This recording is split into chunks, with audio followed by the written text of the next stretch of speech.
ಹಾಗಾದ್ರೆ ಲೆಕ್ಕ ಹೆಂಗೆ ಸಿಗೋದು? ದುಡ್ಡು ಎಷ್ಟು? ನಾನು ಹೇಳ್ತೀನಿ ಅದನ್ನು ಬ್ರಿಟಿಷ್ ಕಾಲದ್ದು ನಾನು ಹೇಳ್ತಾ ಇದ್ದೀನಿ, ಆ ಕಾಲದ ವಿಚಾರದಲ್ಲಿ ಹೇಳ್ತಿದ್ದೀನಿ. ಆ ಸಂದರ್ಭದಲ್ಲಿ RSSಗೆ ಏನು ಅವ್ರು ಕೊಟ್ಟರು, ಅದು RSSನಲ್ಲಿ ಯಾರನ್ನ ಅವರು ತಂದು ಅವರನ್ನು ಟ್ರೈನ್ ಮಾಡ್ತಾಯಿದ್ರು. ಟ್ರೈನ್ ಅಂತ ಹೇಳಿದರೆ ಅವರಿಗೆ ದೇಶದ ಬಗ್ಗೆ ಅಭಿಮಾನವನ್ನು, ದಾಸ್ಯ ಅಂದರೆ ಏನು, ದಾಸ್ಯ ಬರೀ ಬ್ರಿಟಿಷ್ ವಿರುದ್ಧ ಹೋರಾಟ ಮಾಡುವಂಥದ್ದು, ಬ್ರಿಟಿಷರ ಸಂಕೋಲೆಯಿಂದ ಬಿಡಿಸ್ಕೊಳ್ಳುವಂಥದ್ದು ಅಷ್ಟೇ ಸ್ವಾತಂತ್ರ್ಯ ಹೋರಾಟ ಅಲ್ಲ, ಇದ್ರ ಮುಂದೆನೂ ಇದೆ ಅನ್ನೋದನ್ನು ಆ ಮಕ್ಕಳಿಗೆ ಕೊಡಬೇಕಿತ್ತು. ಅದಕ್ಕೆ ಏನು ಮಾಡಿದ್ರು, ಅದರೊಳಗಡೆ ಕೇಡ್ರ್ ಹೆಂಗಿತ್ತು ಅಂದರೆ ಶಿಶುಗಣ ಅಂತಿತ್ತು, ಚಿಕ್ಕ ಮಕ್ಕಳು, ಕಿಶೋರಗಣ ಅಂತಿತ್ತು, ಅದಕ್ಕಿಂತ ಒಂಚೂರು ದೊಡ್ಡ ಮಕ್ಕಳು ಪ್ರೈಮರಿ ಸ್ಕೂಲಿಗೆ ಹೋಗೋಂಥ ಮಕ್ಕಳು, ಅದಕ್ಕಿಂತ ಹೈಸ್ಕೂಲಿಗೆ ಹೋಗೋ ಮಕ್ಕಳು ಕಿಶೋರಗಣ ಅಂತ, ಅದಾದಮೇಲೆ ತರುಣಗಣ ಅಂತ ಬಂತು.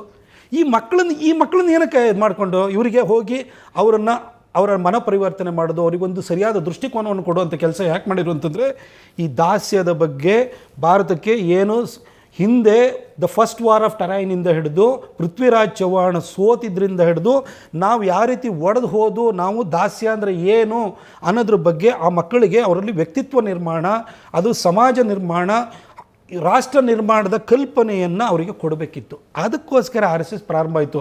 At the same time Keshav Baliram Hedgewar ಅವರು ಮಧ್ಯ ಭಾರತದಲ್ಲಿ ಕಾಂಗ್ರೆಸ್ಸಿನ ಜನರಲ್ ಸೆಕ್ರೆಟರಿ ಆಗಿದ್ದರು. ಆದರೆ ಕಾಂಗ್ರೆಸ್ನಲ್ಲಿ ಈ ಸ್ವಾತಂತ್ರ್ಯ ಹೋರಾಟದ ವಿಚಾರಕ್ಕೆ ಬಂದಾಗ, ನಾನು ರಿಜಿಸ್ಟ್ರೇಷನ್ ವಿಚಾರಕ್ಕೆ ಬರ್ತೀನಿ, ಹೋರಾಟದ ವಿಚಾರಕ್ಕೆ ಬಂದಾಗ ಕಾಂಗ್ರೆಸ್ ಒಂದು ಏನಿತ್ತು ಅಂದರೆ ಅದೊಂದು ಕಾಮನ್ ಅಂಬ್ರೆಲ್ಲ ಥರ ಇತ್ತು, ಅದ್ರ ಕೆಳಗಡೆ ಎಲ್ಲರೂ ಹೋಗಿ ಸೇರ್ಕೊಂಡಿದ್ರು. ಅದನ್ನು ಹೊರತಾಗಿ ಕೂಡ ಕಾಂಗ್ರೆಸ್ಸಿನ ಅಭಿಪ್ರಾಯನ ಒಪ್ಪದೇ ಇದ್ದವರು ಭಾಳ ಜನ ಇದ್ದರು. ಕಾಂಗ್ರೆಸ್ಸನ್ನು ಪ್ರಾರಂಭ ಮಾಡಿ ಕಾಂಗ್ರೆಸ್ಸನ್ನು ಚುಕ್ಕಾಣಿಯನ್ನು ಹಿಡಿದು ಸ್ವಾತಂತ್ರ್ಯ ಹೋರಾಟಕ್ಕೆ ಫಸ್ಟ್ ಸ್ಪಿಯರ್ಡ್ ಮಾಡಿದಂತಹ ಬಾಲಗಂಗಾಧರ ತಿಲಕ್ ನೋಡಿ, ಅವಾಗ ಬಾಲಗಂಗಾಧರ ತಿಲಕ್, ಲಾಲಾ ಲಜಪತ್ ರಾಯ್, ಬಿಪಿನ್ ಚಂದ್ರಪಾಲ್ ಅವ್ರನ್ನ ನೋಡಿ, ಅವರಲ್ಲೂ ಅಭಿಪ್ರಾಯ ಬಿದ್ದಿತ್ತು. ಅವರಲ್ಲಿ ಮಂದಗಾಮಿಗಳು ತೀವ್ರಗಾಮಿಗಳು ಅಂತಿದ್ರು, ಆಯಿತಾ. ಆಗ ಅವರೊಳಗಡೆ ನಾವು ಅಗ್ರೆಸಿವ್ ಆಗಿ ಹೋಗಬೇಕು ಅನ್ನೋರಿದ್ರು.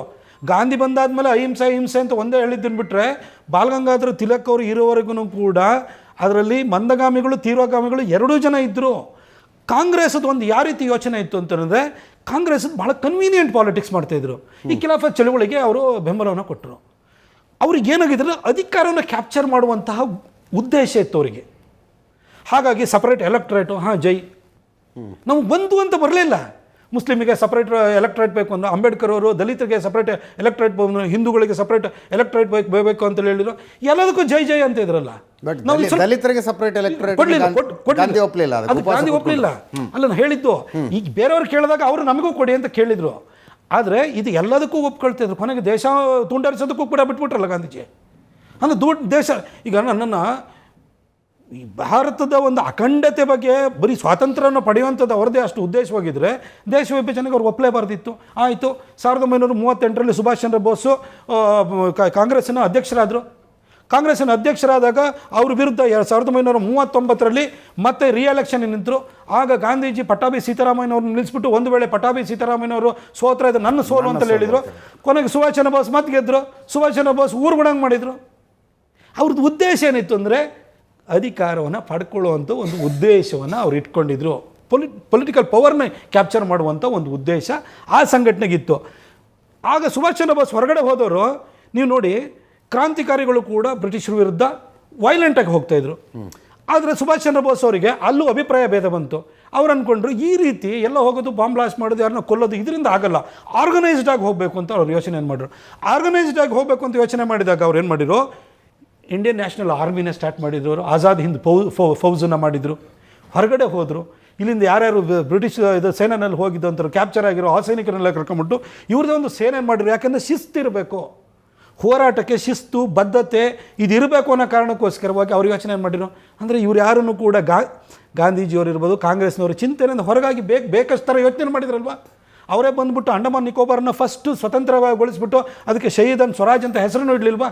ಹಾಗೆ RSS ಕೂಡ ಸ್ಥಾಪನೆ ಆದಂಥ ಸಂದರ್ಭದಲ್ಲಿ ಅದೇನು ಮಾಡ್ತಂದ್ರೆ ಜನರನ್ನು ಒಟ್ಟಿಗೆ ಸೇರಿಸಿ, ಇದು ಯಾವುದೋ ಒಂದು ಲೆಟರೇಟ್ ಸಂಸ್ಥೆ ಆಗೋದು ಬೇಡ, ಜನರನ್ನ ಅಂದರೆ ಲೈಕ್ ಮೈಂಡೆಡ್ ಜನರನ್ನ ಕಳಿಸಿ 5 ಜನನ ಫಸ್ಟ್ ಸರಿ ಮಾಡಿದರೆ ಇನ್ನು 50 ಜನ ಬರ್ತಾರೆ. ಪ್ರಭಾವವನ್ನು ಬೀರ್ಬೋದು, ಸಮಾಜದ ಮೇಲೆ ಪ್ರಭಾವವನ್ನು ಬೀರೋದಕ್ಕೋಸ್ಕರವಾಗಿ ಅವರು ಒಂದಷ್ಟು ಜನ ಒಂದು ಕಡೆ ಕಲೆತು ಯೋಚನೆಯನ್ನು ಮಾಡಲಿಕ್ಕೆ ಶುರು ಮಾಡಿದ್ರು. ಇದರಲ್ಲಿ ಎಲ್ಲೂ ಕೂಡ RSSನಲ್ಲಿ ಇವತ್ತು ನೋಡಿ ಅದೇ ಹಳೆ ಪಂಚೆ, ಅದೇ ನೀವು ಕಲರ್ ಫೇಡ್ ಆಗಿರುವಂಥ ಕುರ್ತಾನ ಹಾಕ್ಕೊಂಡು ಸಸ್ಯಾಹಾರವನ್ನು ತಿಂದ್ಕೊಂಡು ಬಸ್ಗಳಲ್ಲಿ ಹೆಚ್ಚು ಅಂದರೆ ಬೈಕ್ಗಳಲ್ಲಿ ಊರೂರು ತಿರ್ಕೊಂಡು ಇವತ್ತು ಸಂಘಟನೆ ಮಾಡ್ತಿದ್ದಾರೆ. BJP ಅಧಿಕಾರದಲ್ಲಿದೆ, RSS ಅಧಿಕಾರನ ಅನುಭವಿಸ್ತಾ ಇಲ್ಲ. RSS ಇವತ್ತೂ ಕೂಡ ಸಮಾಜವನ್ನು ಸಂಘಟನೆ ಮಾಡುವಂಥ ಕೆಲಸ ಮಾಡಿದೆ. ಹಾಗಾಗಿ ಅದಕ್ಕೆ ಇದು ಯಾವುದೋ ನೋಂದಾಯಿತ ಸಂಘಟನೆ ಆಗುವಂಥ ಅಗತ್ಯ ಇಲ್ಲ. ಅದನ್ನು ಎಲ್ಲರನ್ನೂ ಪ್ರತಿನಿಧಿಸುವಂಥ ಮನಸ್ಸುಗಳನ್ನು ಬದಲಾಯಿಸುವಂತಹ ಅದು ಒಂದು ಪ್ರೇರಕ ಶಕ್ತಿಯಾಗಿ ಬೆಳೀತು. ಅಟ್ ದ ಸೇಮ್ ಟೈಮು ಆ್ಯಕ್ಟಿವಿಟೀಸನ್ನು ಮಾಡಿದಾಗ ಇನ್ನೊಂದು ಮಾಡಿದಾಗ, ಈಗ ಫಾರ್ ಎಕ್ಸಾಂಪಲು ಕೇಶವ ಕೃಪಾ ಇದೆ, ಅದಕ್ಕೊಂದು ಟ್ರಸ್ಟ್ ಇದೆ ಆಯಿತಾ. ಮೈಸೂರಿನಲ್ಲಿ ಮಾಧವ ಕೃಪಾ ಇದೆ, ಟ್ರಸ್ಟ್ ಇದೆ. ಕೇಶವ ಶಿಲ್ಪ ಇದೆ, ಟ್ರಸ್ಟ್ ಇದೆ. ಪ್ರತಿ ಜಿಲ್ಲೆ ತಾಲೂಕಿನಲ್ಲೂ ಕೂಡ ಒಂದಷ್ಟು ಜನ ಏನು ಮಾಡಿದ್ರು, ನಾವು ಆ್ಯಕ್ಟಿವಿಟೀಸ್ ಮಾಡಬೇಕು, ಅದಕ್ಕೆ ಫಂಡಿಂಗೂ ಬೇಕಾಗುತ್ತೆ. ಆ ಕಾರ್ಯಗಳನ್ನು ಮಾಡೋದಕ್ಕೋಸ್ಕರವಾಗಿ ಅವರು ಅಲ್ಲೇನು ಮಾಡಿದ್ರು, ಟ್ರಸ್ಟ್ಗಳನ್ನು ಮಾಡಿರು. ಪ್ರತಿ ಟ್ರಸ್ಟನ್ನು ಕೂಡ ಆಡಿಟ್ ಆಗುತ್ತೆ, ನಿಮ್ಮ ದುಡ್ಡಿಗೆ ಲೆಕ್ಕ ಕೊಡ್ತಾರೆ, ರಿಟರ್ನ್ ಫೈಲ್ ಮಾಡ್ತಾರೆ, ಪ್ರತಿಯೊಂದು ನಡೀತಾ ಇದೆ. RSS ಮಾತ್ರ ಇದು ಜನರನ್ನ ಒಂದು ಕಡೆಗೆ ಕಲೆ ಹಾಕಿ ಪ್ರೇರೇಪಿಸುವಂತಹ ಒಂಥರ ಇನ್ಸ್ಪಿರೇಷನಲ್ ಟಾಕ್ ಕೊಡುವಂತಹ ಒಂದು ಕೆಲಸ. ಇವತ್ತು RSSನಲ್ಲಿ ಪ್ರತಿನಿತ್ಯ ಇವತ್ತು ನೀವು ಮಸೀದಿನಲ್ಲಿ 3-5 ಹೊತ್ತೂ ಕೂಡ ಆಜಾನ್ ಕೂಗುವಂಥವರಿಗೆ ಸಂಬಳ ಕೊಡ್ತಾರೆ. ಚರ್ಚಿನಲ್ಲಿರುವಂಥ ಪಾದ್ರಿಗೆಲ್ಲ ಫೆಸಿಲಿಟಿ ಇದೆ. ಆದರೆ RSSನಲ್ಲಿ ಶಾಖೆನ ಪ್ರತಿನಿತ್ಯನೂ ಬೆಳಗ್ಗೆ ಹೋಗಿಬಿಟ್ಟು 6:15 ಹೋಗಿ ಶಾಖೆನ ಮಾಡೋರಿಗೆ ಯಾವ ಸಂಬಳನೂ ಇಲ್ಲ. ಅವನ ಸ್ವಂತ ಆಸಕ್ತಿಯಿಂದ ದೇಶದ ಬಗ್ಗೆ ಅಭಿಮಾನದಿಂದ ಆತ ಅಲ್ಲಿ ಬರ್ತಾನೆ. ಅದೇನು ನಿರೀಕ್ಷೆ ಇಲ್ಲ.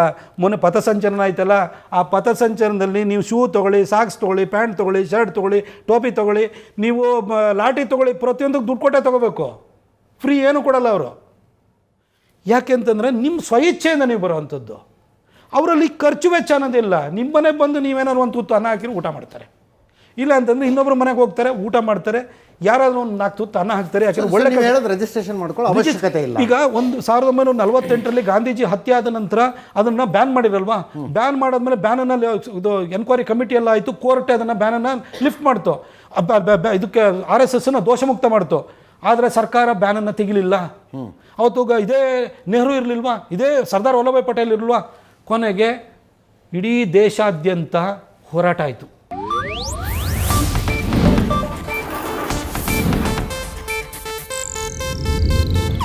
ಇದು ಏಷ್ಯಾನೆಟ್ ನ್ಯೂಸ್ ನೆಟ್ವರ್ಕ್ ಪ್ರಸ್ತುತಿ.